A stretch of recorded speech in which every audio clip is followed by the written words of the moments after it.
tiene dos puntos importantes a destacar, que ya los vi en otras iglesias y quizá algunos de los que están acá lo han escuchado. Bueno, Dani se va a aburrir un poco. Pero es importante, hermano, es importante porque tiene que ver con la inspiración de la palabra de Dios y también con algunos conceptos equivocados sobre la venida de Cristo.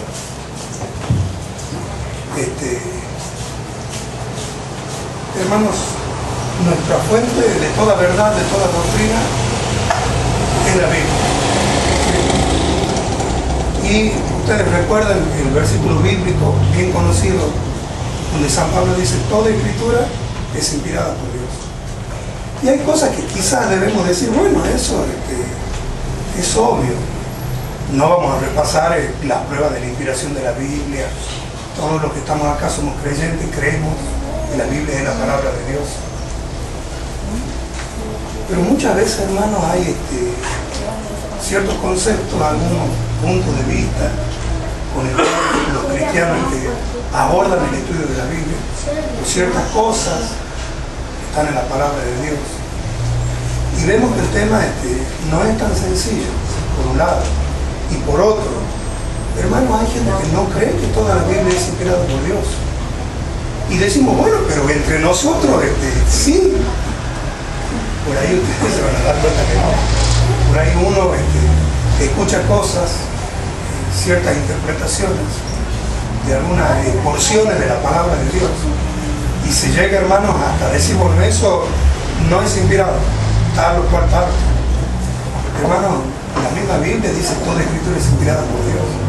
¿Y para qué vamos a leer, hermano? Muchas tantas citas del Espíritu de Profecía, donde Elena de Guay, ella dice que nadie se ponga como juez de la palabra de Dios, para decir esto es inspirado y esto no. ¿Cuál es la tendencia del ser humano? Muchas veces, hermano, las cosas que no nos gustan o que no las entendemos, las ponemos en tela de juicio. Como hay cosas que quizás yo no puedo explicar o hay cosas que demuestran algunos puntos contrarios a cierta creencia mía, bueno, muchas veces el camino más fácil es decir, bueno, eso no es inspirado eso del Espíritu de Profecía, no es inspirado ese texto de la Biblia. Y el hombre es así. Y el consejo, hermanos, del Espíritu de Dios es, a través de White, nos dice ella, no, tomen la palabra de Dios completa, tal como es. Sin entrar, hermanos, a ver ciertos detalles, ciertas citas donde ella, muchas cosas también nos explica, de las cosas que fueron añadidas, de ciertos errores en algunas traducciones. Pero al margen de eso, hermano, toda la palabra es inspirada por Dios. Y si hay cosas que a nuestro criterio en la Biblia son contradictorias, o en el Espíritu de Profecía, y bueno, hermano, es mejor decir, y no tengo una explicación para eso. No sé por qué. Dice acá una cosa y acá otra. Hay aparentes contradicciones, pero no contradicciones. No. La Biblia es inspirada, hermano, en su totalidad. Es mejor decir, no entiendo, no tengo una explicación para dar. No sé por qué hay citas del Espíritu de Profecía donde muestran tal cosa, no sé, como también en los textos bíblicos. No se olviden nunca de eso. Porque como hay aparentes contradicciones en el Espíritu de Profecía, también en la Biblia, aparentes, parecen, no conocemos la respuesta, no lo sabemos explicar. Pero muchas veces con el estudio, con el paso del tiempo, Dios nos va dando más luz y uno puede entender cosas que antes las veía contradictorias. Pero no elijamos, hermanos, ese camino fácil de ponernos en juez de la palabra de Dios y decir, no, bueno, esto sí ha inspirado todo, bueno, pero eso no, esto sí, esto no, esto sí, no. Ahí uno se pone en juez de la palabra de Dios. Es preferible ser humilde delante del Señor y decir, bueno, no entiendo, Señor, o algún día el Señor nos explicará. Eso por un lado, hermano. Y para darle un ejemplo, hermano, de los engaños sutiles, porque hay veces, hermanos, que el error se presenta de una forma fácil de detectar, pero hay otras veces que es más difícil, es más sutil, está escondido ahí el error, peligroso, pero está escondido. Si viene alguien y me dice, bueno, mira, tal capítulo de la Biblia no es inspirado, bueno, yo fácilmente digo, bueno, está equivocado esa persona. Lo hablaremos, lo charlaremos, pero está equivocado. Qué fácil que me doy cuenta de entrada. Pero hay otros argumentos, otros conceptos que muchas veces dan vuelta por ahí, que cuando se plantean uno no lo descubre al principio. No lo descubre fácilmente. Y hay que estudiar otras cosas para descubrirlo. Y hay cosas, hermanos, que todos repetimos muchas veces sin darnos cuenta de que hay un error grave ahí. Y como la mayoría cree así, o todos creemos así, lo hablamos, lo decimos, y no es así. Y vamos a ver, hermano, un ejemplo de esto. Dejamos de lado eso, ese punto sobre la inspiración de la Biblia. Y ahora vamos a ver un tema que tiene que ver con la venida de Jesús, que ya van a ver ustedes después cómo se relaciona con lo que hemos dicho al principio. Vamos al libro de Hechos, capítulo 1. Hermanos, los discípulos, hay cosas que ellos no entendían. Aún después de que Cristo resucitó, les apareció. Dice en el libro de Lucas que Cristo sopló y le dijo a ellos, recibid el Espíritu, cuando estaba con los discípulos. Después, hermano, que Cristo resucita, en la Biblia dice que les apareció a lo largo de varios días a ellos, de 40 días. En el libro de Lucas dice que les abrió el entendimiento, dice, para que ellos comprendan las Escrituras. ¿Recuerdan esos textos? Pero aún así, hermano, aunque eso es así, hay cosas que ellos no entendían bien. Por ejemplo, recuerden ustedes que en el libro de Hechos, en el capítulo 10, después que ellos recibieron la potencia del Espíritu Santo, ahí Pedro, cuando estaba ahí en esa terraza, dice que vio una visión y el lienzo con los animales inmundos. El Señor le dice, Pedro, mata y come. Y bueno, ustedes ya conocen la explicación de eso y recuerdan bien esa historia. Bueno, Pedro, hay cosas que hasta ese tiempo, hermano, no entendía bien en cuanto a los gentiles. Y él seguía, hermano, con su antigua creencia o costumbre de decir, no, yo con los gentiles, ellos son inmundos, yo ni me acerco. Pero que no tenía el entendimiento, como dice Lucas, para entender la Escritura. ¿Sí? No había recibido ya el Espíritu Santo, ¿sí? ¿Y no entendía todavía eso? No. El Señor, de una manera gradual, fue enseñándole varias cosas. Cuando dice que le abre el entendimiento para que ellos comprendan la Escritura, no es que ya sabían todo, o que entendían todo, no. Pero sí ellos iban asimilando lo que el Espíritu les iba revelando. El Señor les fue explicando a ellos, mostrando cosas de a poco. Y en cuanto a la venida de Cristo, ellos no entendían bien el tiempo de la venida de Cristo. Cuando ustedes leen Mateo 24, los que son instructores bíblicos, cuando damos los estudios bíblicos, ¿qué es lo que decimos? Bueno, ahí los discípulos, ellos creían que la venida del Señor coincidía con la destrucción de Jerusalén. Por eso le hacen a él la pregunta, dinos, ¿qué señal habrá de tu venida y del fin del mundo? ¿Cuándo serán estas cosas? Que vos has dicho que no va a quedar piedra sobre piedra en Jerusalén, porque en la mente de ellos la destrucción de Jerusalén y el fin del mundo eran el mismo evento. Pero el Señor no se puso a explicarles todos los detalles a ellos, porque todavía no estaban listos. No le dijo el Señor, no, miren, primero va a ser la destrucción de Jerusalén y después van a pasar siglos, miles de años hasta que yo vuelva. No estaban listos para eso. El Señor les dio una respuesta a ellos mezclando los dos tiempos, las dos profecías, los dos acontecimientos, para que ellos después los estudien con el tiempo y vayan descubriendo, bueno, primero va a ser esto y para la venida de Cristo falta tiempo. Y en el libro de Hechos, hermano, en el capítulo 1, miren, ya cuando Cristo se estaba por ir, después de la resurrección y de esos 40 días que les apareció, dice en el capítulo 1, en el versículo 6, entonces los que se habían reunido les preguntaron diciendo, Señor, ¿restaurarás el reino a Israel en este tiempo? Y él les dijo, no os toca a vosotros saber los tiempos o las sazones que el Padre puso en su sola potestad, pero recibiréis poder cuando haya venido sobre vosotros el Espíritu Santo. Y me seréis testigo en Jerusalén, en Judea, en Samaria y y hasta el último de la tierra. Y ahí dice que el Señor se fue. ¿Ellos entendían bien eso con respecto al tiempo de la venida de Cristo? No. Y le dicen ellos, pero Señor, vos vas a restaurar el reino de Israel en este tiempo, vas a volver de nuevo ya con tu reino de gloria. Y el Señor le dice, ustedes esperen a que venga el Espíritu. No les toca a ustedes saber eso todavía. A eso se refiere el Señor. Ya van a ver por qué. Y quedaron ellos ahí, bueno, esperando el Espíritu Santo y a ver qué les revelaba después el Espíritu. Pero hay textos, hermanos, en el Nuevo Testamento hay muchos, hermanos, que nos muestran algo muy interesante. En el libro de Romanos, capítulo 13, versículo 11, miren lo que dice Pablo. Romanos 13, 11.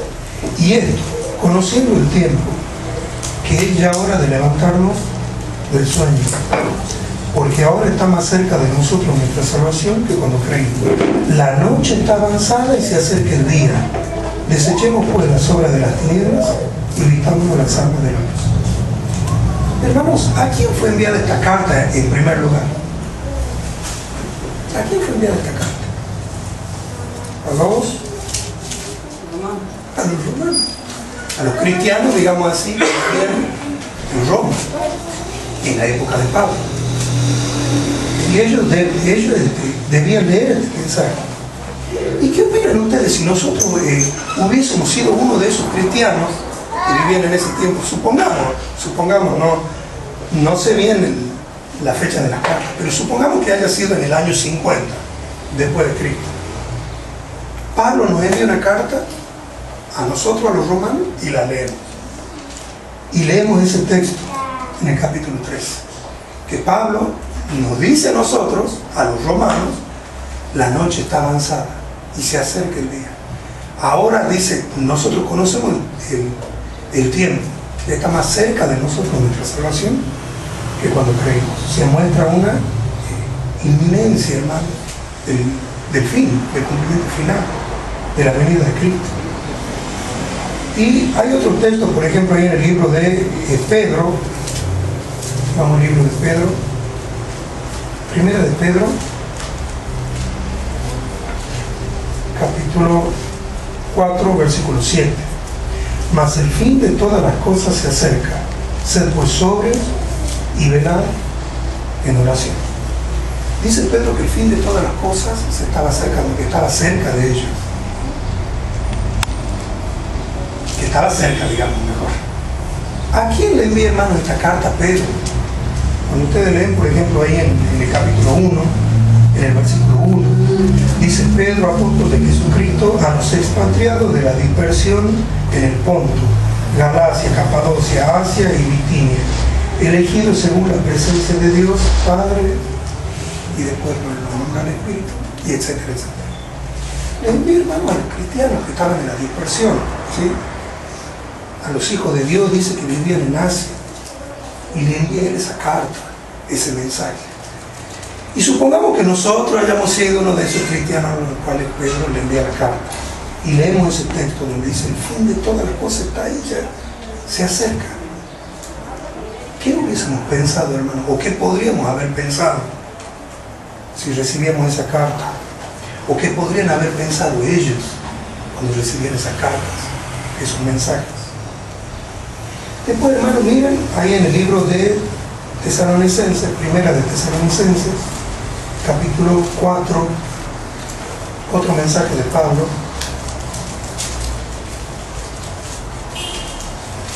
versículo 15, 4:15 de primera de Tesalonicenses.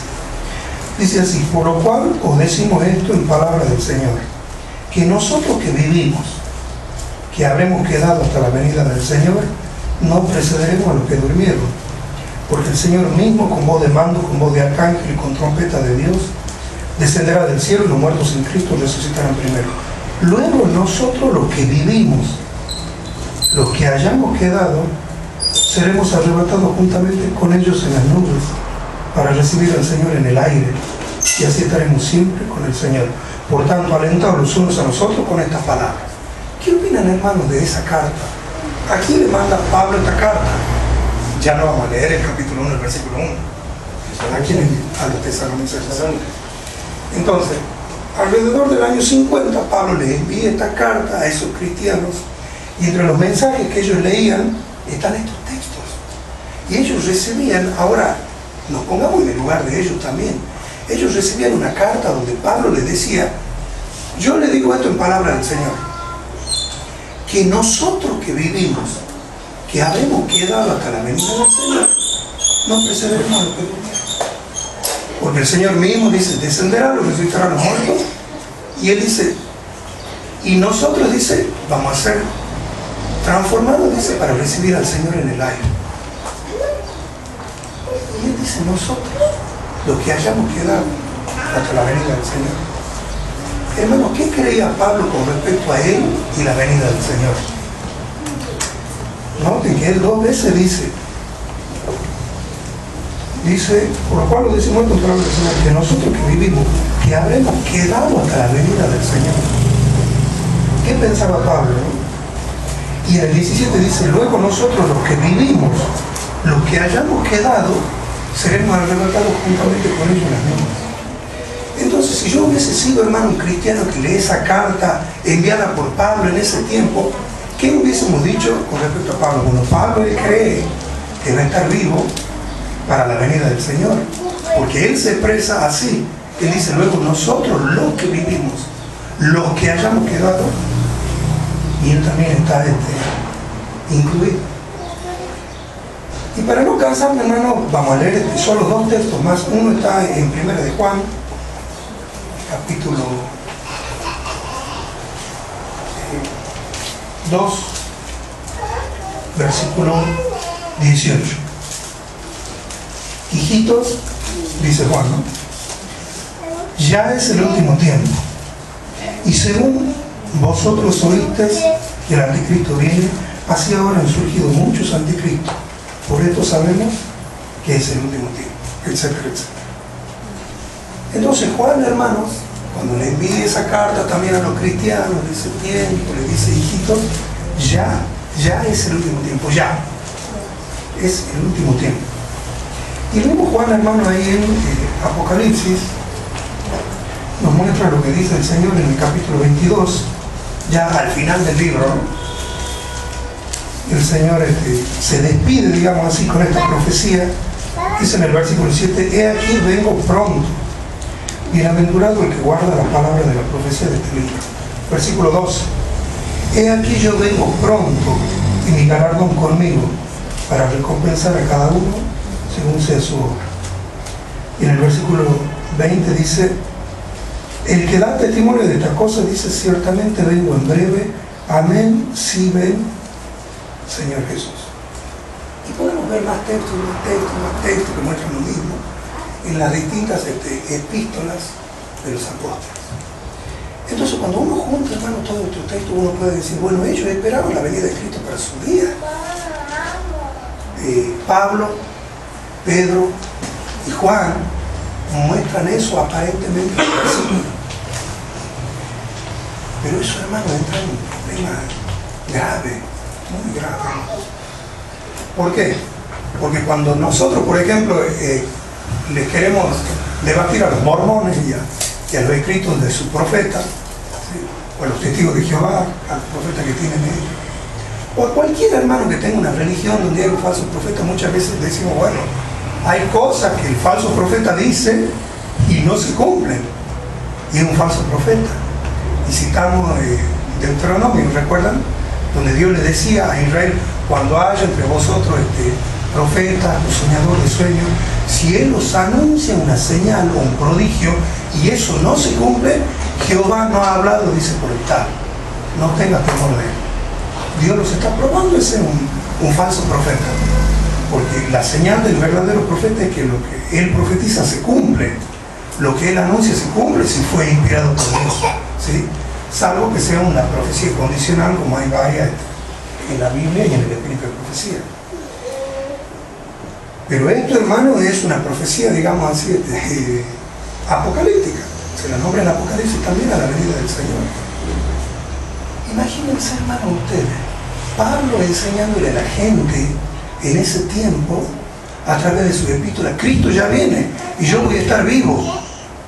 Y no vino Jesús. Y Pablo murió. ¿Cómo solucionamos eso?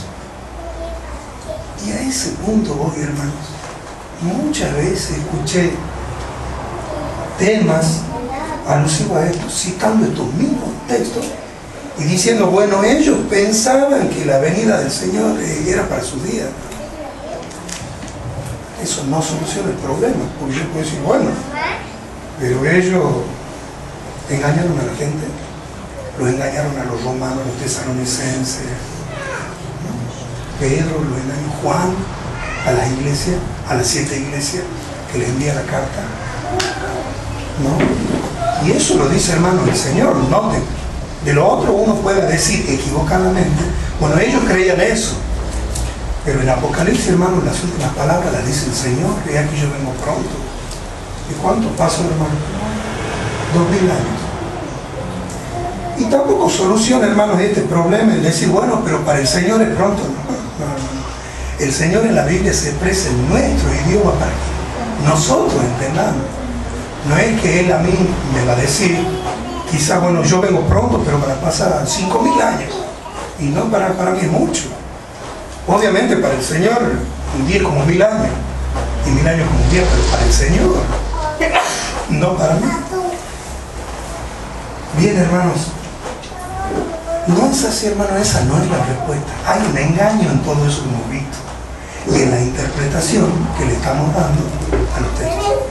Los discípulos no esperaban la venida de Cristo para su vida, y cuando ellos dijeron esas palabras no lo entendían así.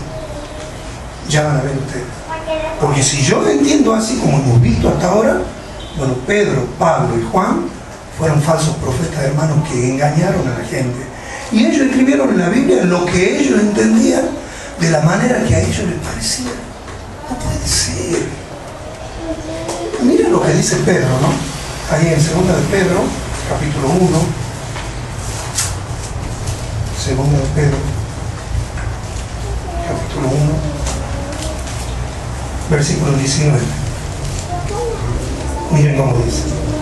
Tenemos también la palabra profética más segura, 2 de Pedro 1:19. Tenemos también la palabra profética más segura, a la cual hacéis bien en estar atentos como una antorcha que alumbra en lugar oscuro, hasta que el día esclarezca y el lucero de la mañana salga en vuestro corazón. Ahora escuchen, hermano, esto, que hay textos que muchas veces nos cansamos de leer, pero se nos pasa por alto. Entendiendo primero esto, cuando nosotros vamos a estudiar las profecías de la palabra, de esa palabra profética más segura, cuando vamos a estudiar las profecías, dice Pedro, esto es lo primero que ustedes tienen que entender. Entendiendo primero esto, que ninguna profecía de la Escritura es de interpretación privada. ¿Cómo puedo yo decir, no, bueno, es porque Pablo creía que... o sea, que Pablo, él puso luego nosotros lo que vivimos. Y yo le digo, Pablo, ¿y por qué fue eso? Bueno, porque yo creía. No es algo que no es vertido en el texto la interpretación privada como Pablo lo veía el tema. No. Ninguna profecía es de interpretación privada, porque nunca la profecía fue traída por voluntad humana, sino que los santos hombres de Dios hablaron siendo inspirados por el Espíritu Santo. Hermano, muchas veces nuestras interpretaciones pasan por alto esto, que es lo primero que hay que entender. Yo doy estudios bíblicos y le leo este texto a la gente. Uno tiene que entender que esto no es lo que ellos pensaban, cómo ellos lo veían, cómo ellos lo entendían. No, todo es inspirado por el Espíritu Santo. Y después voy a la iglesia y le digo, no, Pablo dijo esto porque él creía eso. ¿Se contradice, hermanos? No. Entonces uno tiene que buscar otra explicación a todos esos textos. Porque convengamos en que esos textos sí los leían esos cristianos que los recibían. Pero hay otra explicación a eso. Hermanos, es el lenguaje en el cual son expresadas las profecías. Y vamos a ver otro ejemplo para entender esto. Vamos, hermano, al libro de San Juan, capítulo 5. Muchas veces, hermanos, la forma profética que tiene Dios de expresarse a través de su palabra es un poquito difícil de entender. San Juan 5:22, ¿cómo dice, hermano? Dice, porque el Padre a nadie juzga, sino que todo el juicio dio al Hijo. Hermano, supongamos que esto haya sido dicho en el año 30. Estaba Jesús discutiendo con los judíos y le dice, él habla ahí de la autoridad del Hijo y le dice, el Padre a nadie juzga, sino que todo el juicio dio al Hijo. Y yo pregunto, hermano, ¿quién es el juez entonces? ¿Quién es el juez, el Padre o el Hijo? ¿Qué opinan ustedes? El Hijo. ¿Y el abogado quién es? El Hijo, el abogado, el juez. ¿Y el Padre qué hace? Nada. Pues el Hijo es abogado y juez. No, hermano. La Biblia es muy clara en mostrar que Cristo no es nuestro juez, es nuestro abogado. Cuando ustedes leen, por ejemplo, en el Antiguo Testamento, ya se profetizaba la obra de Cristo ahí en Daniel, en el capítulo 7, cuando nos habla del Padre, dice que ve Daniel un anciano de día, ¿recuerdan? Dice que el juez se sentó y los libros fueron abiertos. Y después dice que él ve a uno como el Hijo de Hombre, que venía ante el anciano de día. ¿Y qué es el anciano de días? Es el juez. Y el Hijo del Hombre que venía, ¿qué es? Claro, pero ¿qué hace ante? ¿Qué papel? Es abogado. Y miren cómo dice ahí en Primera de Juan, el mismo Juan, pero en Primera de Juan capítulo 2, Primera de Juan capítulo 2, versículo 1. Hijitos míos, estas cosas, ahí en Primera de Juan 2, 1. Hijitos míos, estas cosas os escribo para que no pequéis. Y si alguno hubiere pecado, abogado tenemos para con el Padre a Jesucristo el justo. Cristo es abogado. Y dice, abogado tenemos para con el Padre. O sea, ¿qué es el Padre? Porque Él aboga ante el Padre. Intercede por nosotros. Que somos ¿Qué otros sucede también lo dice, hermano, que no? Sí, y hay varios textos, hermano. Ustedes se van a aburrir de encontrar textos donde muestra que el Padre es el juez. Hasta en Apocalipsis, varios textos en el Nuevo Testamento. Que Dios es el juez de todo. Y a Cristo se lo muestra como un mediador, como un intercesor, como un abogado, nunca como juez en su obra. Pero Cristo dijo en el año 30, el Padre a nadie juzga. ¿Qué hacemos con ese texto? Es como que no pegue ese texto con todo lo otro. Hermanos, es un texto profético que está expresado de esa forma en un tiempo verbal, digamos así, presente, pero no se cumplía ahí en ese tiempo. Dios se expresa así en las profecías. Veamos cuándo va a ser el juez Cristo. Ahí está el tema. Segunda de Timoteo, capítulo 4, versículo 1. Miren lo que le dice Pablo a Timoteo. Segunda de Timoteo 4, 1. Te encarezco delante de Dios y del Señor Jesucristo. Escuchen. Del Señor Jesucristo, que juzgará a los vivos y a los muertos, o sea, a todos. ¿Cuándo, hermanos? En su manifestación y en su reino. Entonces, cuando Cristo dice ahí en San Juan 5, el Padre a nadie juzga, sino que todo el juicio del Hijo, o sea, el Hijo va a juzgar a todos, vivos y muertos. El tema es cuándo. No en ese tiempo que Él lo dijo, discutiendo con los judíos, sino en su manifestación, en su reino en el futuro. Y ahí se cumple, hermanos, lo que dice San Mateo, capítulo 25. Ya lo conocen ustedes, pero vamos a leer 2 o 3 textos. San Mateo, capítulo 25, versículo 14. 25:31. Cuando el Hijo del Hombre venga en su gloria y todos los santos ángeles con él, entonces se sentará en su trono de gloria y serán reunidas delante de las naciones y apartará los unos de los otros, dice, como aparta el pastor las ovejas de los cabritos. Ahí ella viene a cumplir otro papel. Dice que viene y se siente en su trono de gloria y ya son reunidas ante Él, delante de Él, dice, todas las naciones, ya es juez. Y Él es el que decide, vos te salvas, vos te pierdes, separa, dice, la oveja de los cabritos, ya como juez, ya no es abogado. Entonces ahí acá nos muestra el mismo Señor Jesús lo que dice Pablo, que Cristo será el juez de todos en su manifestación y en su reino. Pero yo puedo decir, ¿y por qué entonces el Señor en el año 30 dice juzga? El Padre nadie juzga, sino que todo el juicio dio al Hijo. Es profecía, hermanos.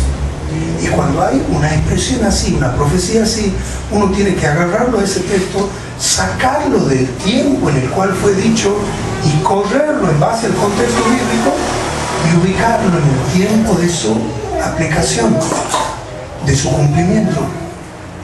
Lo mismo, hermano, hay muchas profecías en el Antiguo Testamento. Por ejemplo, Isaías capítulo 53, ¿recuerdan? Bien conocidísimo, donde Isaías dice que el siervo del Señor, Él fue herido por nuestras rebeliones, fue molido por nuestros pecados. El castigo de nuestra paz fue sobre Él. ¿Cómo dijo eso Isaías? Y bueno, en el año 700 antes de Cristo. Y si yo hubiese sido un judío de ese tiempo, le hubiese dicho, Isaías, ¿cuándo fue molido por nuestros pecados el siervo?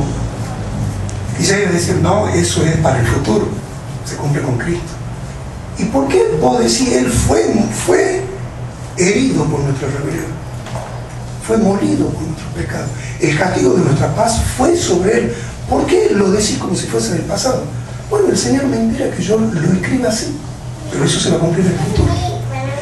Entonces, si yo hubiese sido un judío de la época de Isaías del año 700 a.C., que leo esa profecía expresada como si fuese que eso pasó, no importa. Lo agarro a ese texto, ese capítulo, lo corro en el tiempo y lo ubico en el tiempo, el cumplimiento, y nos muestra el contexto bíblico. Y así, hermanos. Y lo mismo debemos hacer con todos esos textos de Romanos, de Pedro, de Apocalipsis. Todos esos textos fueron expresados así y fueron escritos en ese tiempo. Pero ese tiempo, ese mensaje no era para ellos. No era el mensaje para ese tiempo, sino para el nuestro. Resulta que en la iglesia de Tesalónica, muchos hermanos, cuando leyeron Primera de Tesalonicenses 4, ellos se confundieron y dijeron, bueno, Cristo ya viene porque Pablo dice luego nosotros lo que vivimos, lo que hayamos quedado. Él mismo cree que va a estar vivo cuando Cristo venga. Y Pedro también, él espera ya la venida de Cristo. Y Juan también, él cree que va a estar vivo cuando Cristo venga, porque el Señor dice, yo vengo pronto. Miren, vamos a empezar por Pablo, así rápidamente, hermanos, porque hay varios textos para leer. En el libro de Segunda de Timoteo, donde estábamos, en el capítulo 4, Segunda de Timoteo, capítulo 4, le dice Pablo a Timoteo. Versículo 6. Porque yo ya estoy para ser sacrificado y el tiempo de mi partida está cercano. He peleado la buena batalla, he acabado la carrera, he guardado la fe. Por lo demás me está guardada la corona de justicia, el cual me dará el juez justo en aquel día, y no solo a mí, sino también a todos los que aman su vida. Hermano, ¿creía Pablo que él iba a estar vivo cuando Cristo venga? No. Él dice, yo ya estoy para ser sacrificado. Y el tiempo de mi partida, dice, ya está cercano. Yo ya terminé mi carrera, ya es mi fin. Y yo solo espero la venida del Señor, cuando Él me resucite y me dé la corona. Pablo sabía que iba a morir. Pero dice también, hermano, en otros textos, por ejemplo, Hechos, ahí en el capítulo 20, cuando ya Pablo los reúne a los hermanos de Mileto, dice que los reúne a todos y les dice en el versículo 28, Hechos capítulo 20, versículo 28, dice así: por tanto, mirad por vosotros y por todo el rebaño que el Espíritu Santo os ha puesto por obispos para apacentar la iglesia del Señor, la cual Él ganó con su propia sangre. Porque yo sé que después de mi partida entrarán en medio de vosotros lobos rapaces, que no perdonarán el rebaño. Y de vosotros mismos se levantarán hombres que que hablen cosas perversas, dice, para arrastrar los discípulos tras él. Él dice, yo sé que después de mi partida, ¿y a qué se refería, hermano? A su muerte. Miren ahí al último, dice que lloran ellos porque le dice en el versículo 35, en todo esto os he enseñado que trabajando así se debe ayudar a los necesitados.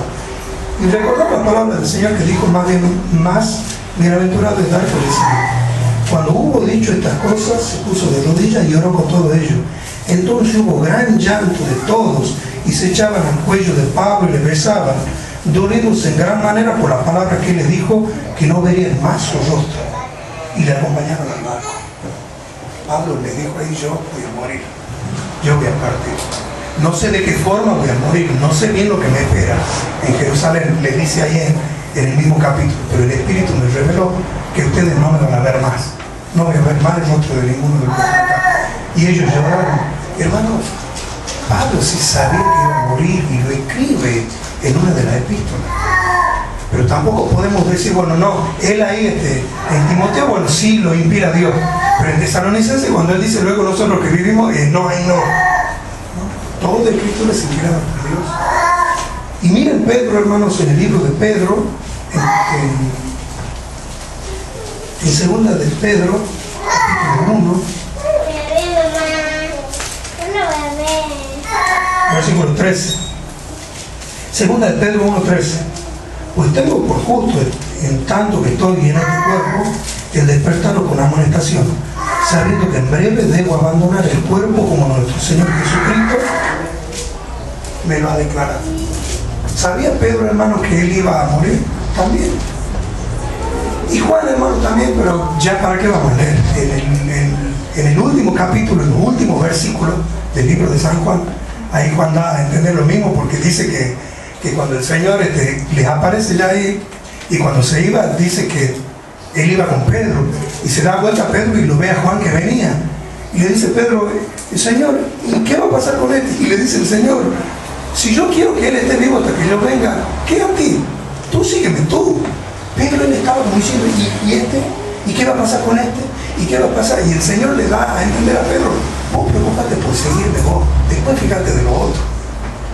Y ahí San Juan dice que ese dicho se extendió y decían que ese apóstol no iba a morir, porque el Señor le dijo a Pedro, y si yo quiero que él quede hasta que yo venga, a vos, ¿qué te importa?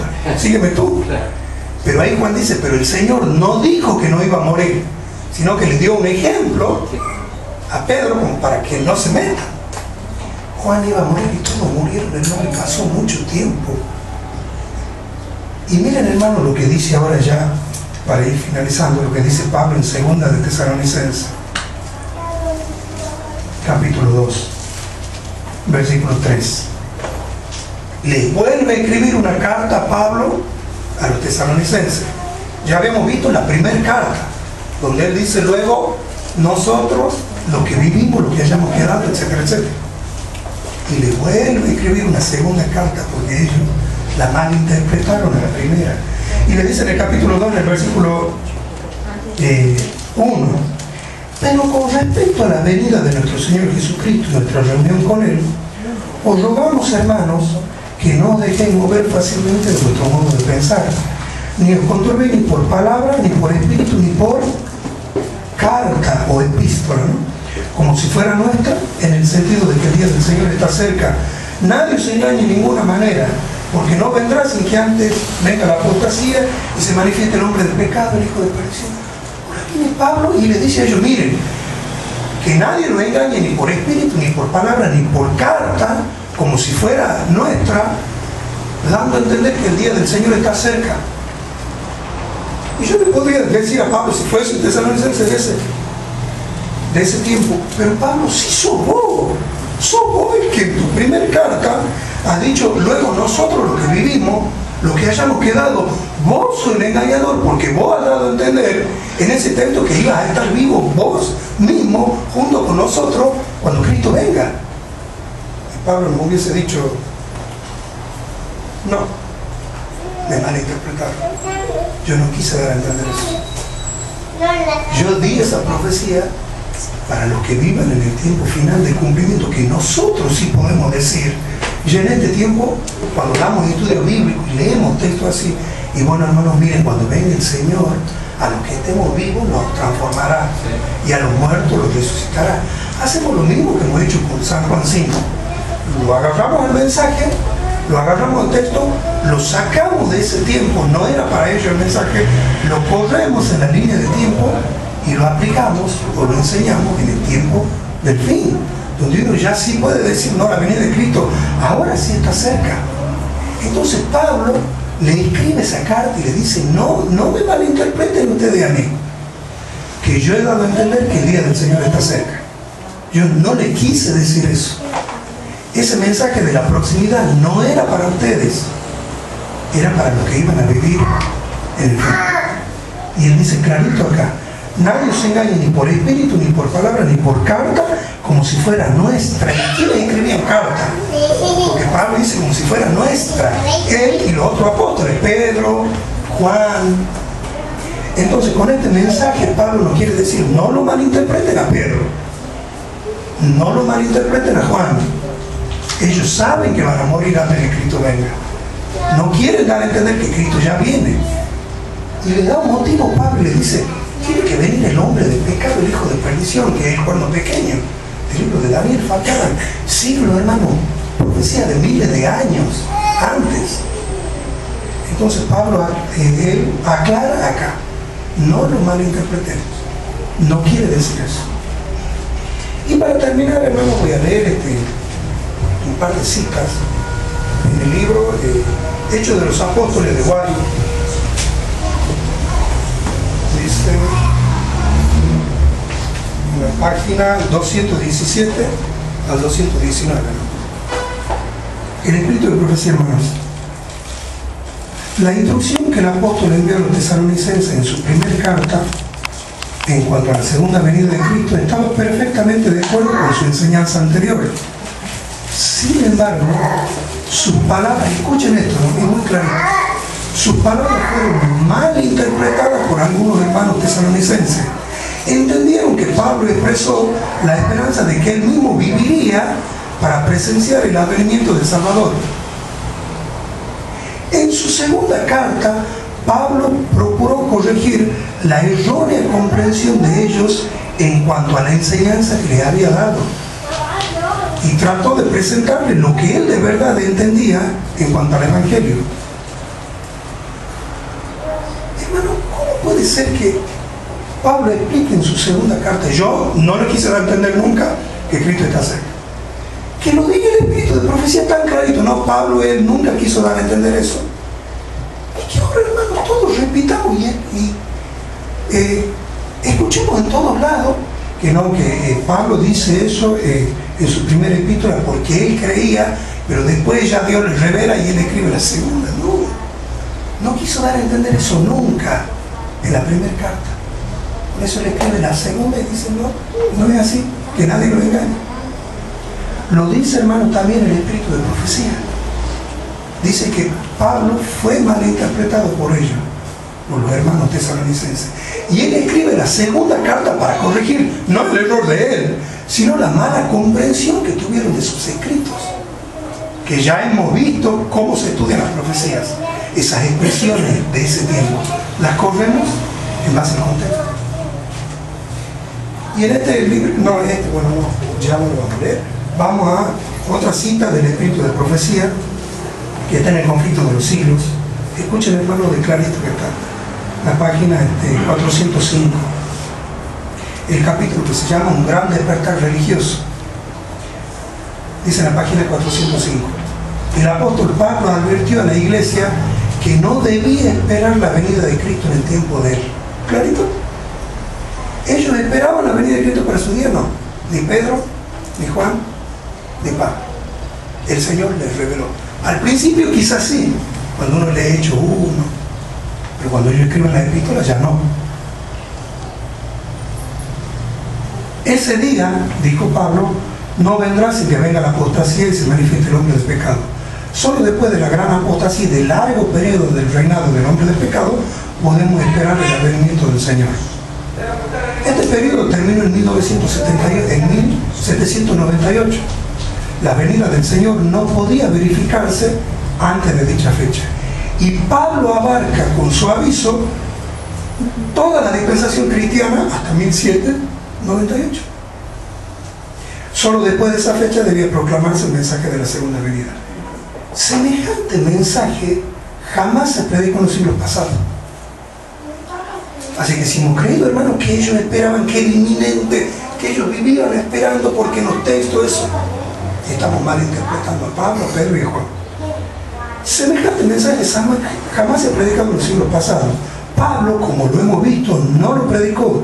Indicó a sus hermanos un futuro muy lejano para la venida de Cristo. Los reformadores no lo proclamaron, y Martín Lutero fijó la fecha del juicio para alrededor de 300 años después de su época.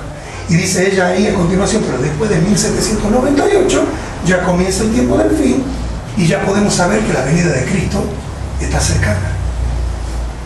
Entonces, hermanos, muchas veces hablamos de la inspiración de la Biblia, creemos en la inspiración de la Biblia, no lo discutimos, no lo negamos, pero los argumentos que tenemos y la forma de explicar algunos textos, llegamos a decir, bueno, eso es lo que Pablo creía, lo que Pedro creía, y sin darnos cuenta estamos negando lo otro que decimos que todo es inspirado por Dios.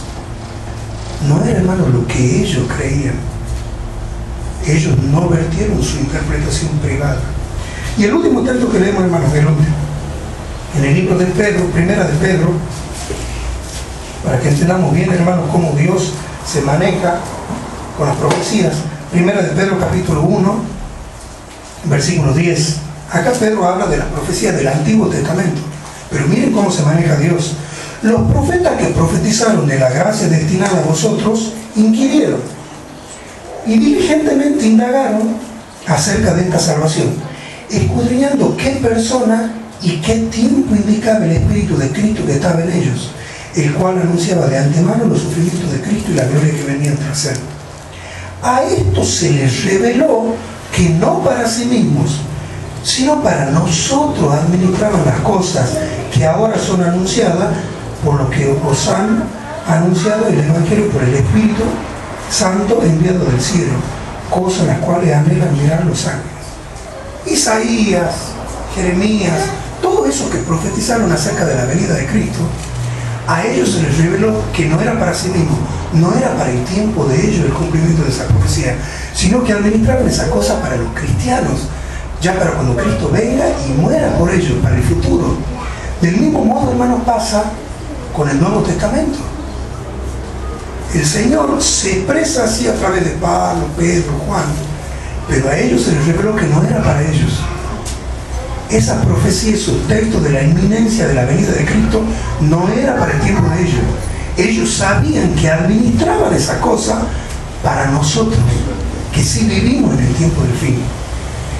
Hermanos, que el Señor nos bendiga, que el Señor nos ayude a repasar su palabra, a tratar de descubrir, hermanos, el error peligroso, sutil, que nos lleve a menoscabar y a quitar autoridad a la Biblia sin que nos demos cuenta. Que el Señor nos bendiga.